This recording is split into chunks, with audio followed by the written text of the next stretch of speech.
कक्षा 10 के देखिए सभी विद्यार्थी ध्यान दें। आज के इस वीडियो में हम त्रैमासिक परीक्षा के लिए विषय हिंदी का 18 सितंबर के लिए एक पेपर कंप्लीट करने जा रहे हैं। तो देखिए आप सभी इस पेपर के सभी प्रश्नों का अच्छे से स्क्रीनशॉट लीजिएगा और आप अच्छे से इन प्रश्नों को कंप्लीट कीजिएगा। ऑल एमपी में देखिए आपको यही प्रश्न देखने को मिलेंगे। चलिए तो वीडियो को स्टार्ट करते हैं बिना किसी डाउट के।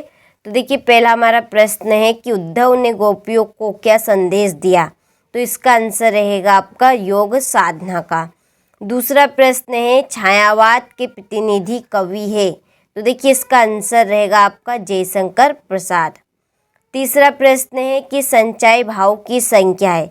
देखिए संचय भाव की संख्या होती है आपकी 33। ठीक है, तो इसका राइट ऑप्शन रहेगा 12 नंबर का। चौथा प्रश्न है कि यदि गद्य कवियों की कसौटी है यहाँ कथन है। तो यहाँ कथन किसका है? आचार्य रामचंद्र शुक्ल का। ठीक है, इनका ये पूरा नाम है आचार्य रामचंद्र शुक्ल। पांचवा प्रश्न है कि नेताजी का चश्मा पाठ की विधा है। तो इसका आंसर रहेगा आपका कहानी। छठा प्रश्न है कि मनु भंडारी के किस व्यवहार से तंग आकर प्रिंसिपल ने उनके पिता को बुलाया। तो इसका आंसर रहेगा आपका आंदोलनकारी। ठीक है, तो चलिए आप यहाँ से इन प्रश्नों का स्क्रीनशॉट ले लीजिए और अच्छे से कंप्लीट कर लीजिए। इसके बाद में हमारा अगला प्रश्न है रिक्त स्थानों में सही शब्द चुनकर लिखिए। ठीक है, तो पहला है कि कवि के सरल स्वभाव के कारण डेडेस ने धोखा दिया है। तो इसका आंसर रहेगा आपका मित्रों ने। भोलानाथ और उसके साथी डेडेस बिल के पानी उलझने लगे। इसका आंसर रहेगा चूहों का। इसके बाद मनु भंडारी का जन्म मध्य प्रदेश के डेडेस गांव में हुआ। तो इसका आंसर रहेगा आपका भानपुरा।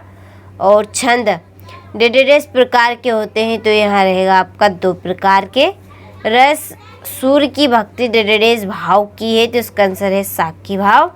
बाल गोविंद भक्त डेडेस के ही गीतों को गाते और उन्हीं के आदर्शों पर चलते थे। तो इसका आंसर रहेगा आपका कबीर। ठीक है, चलिए तो यहाँ से आप स्क्रीनशॉट ले लीजिए इन प्रश्नों का और उन प्रश्नों को आप अच्छे से कंप्लीट कर लीजिए।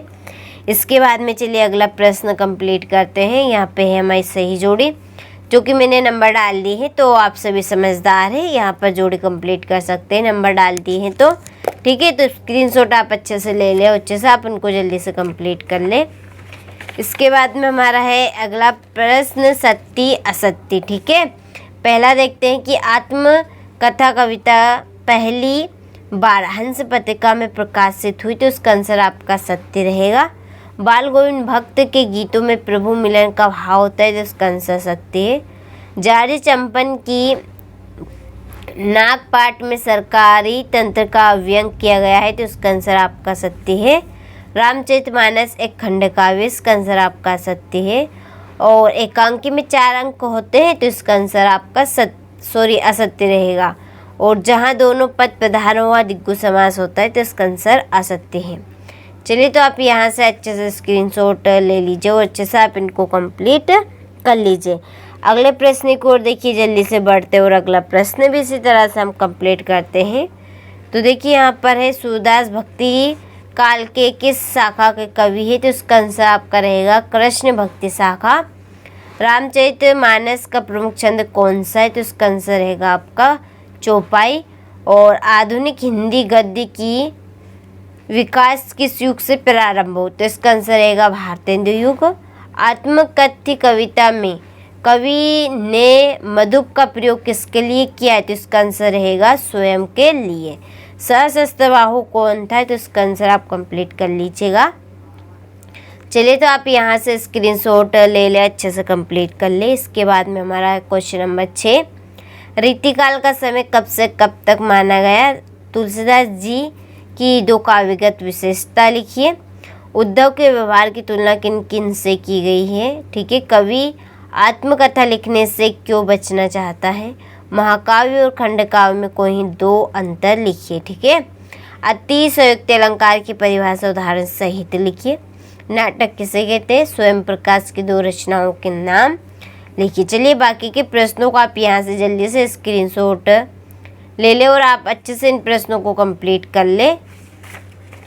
इसके बाद में हमारा है क्वेश्चन नंबर 17 बच्चे माता पिता के प्रति अपने प्रेम को कैसे अभिव्यक्ति करते हैं। ठीक है, इसके बाद में क्वेश्चन नंबर 18 और क्वेश्चन नंबर 19 में है आपकी एक व्याख्या, इसको आपको संदर्भ और प्रसंग लिखना है और इसका आपको भावार्थ लिखना है, ठीक है, अपने शब्दों में। और क्वेश्चन नंबर 20 में भी व्याख्या दी गई, इसका भी आपको प्रसंग और इसका संदर्भ लिखना है। क्वेश्चन नंबर 21 में अपठित गद्यांश और इसके बाद में इसका ये है अथवा, ठीक है, इसके नीचे इसके प्रश्न दिए गए हैं। इसके बाद में रहेगा हमारा क्वेश्चन नंबर 22 और ये है क्वेश्चन नंबर 23, ठीक है। चलिए, तो आप सभी ने सभी प्रश्नों का अच्छे से स्क्रीनशॉट ले लिया होगा। तो देखिए, जितनी जल्दी हो सके उतनी जल्दी आप सभी इन प्रश्नों को कंप्लीट करें।